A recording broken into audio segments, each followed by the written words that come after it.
haunting voice from beyond. I haven't slept more than 2 hours a night since I found my wife's body.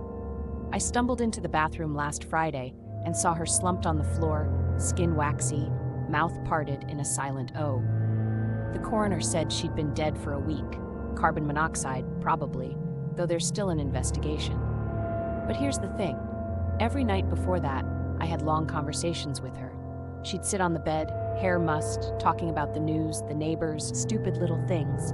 I even started recording us on my phone because her voice seemed strange, slightly off, like she was underwater. I told myself it was stress, that grief can play tricks on you, but I had the tapes.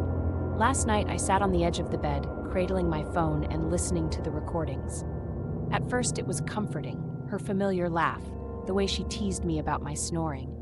But then, on the third night's recording, I noticed something I'd missed. A faint, rhythmic clicking underneath her words, almost like tapping fingernails.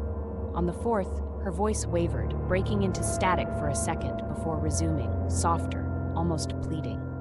I tried to remember if I'd ever actually looked at her face during those talks, but my mind kept skipping, replaying only her silhouette in the dark. Tonight, desperate, I played the last tape at full volume.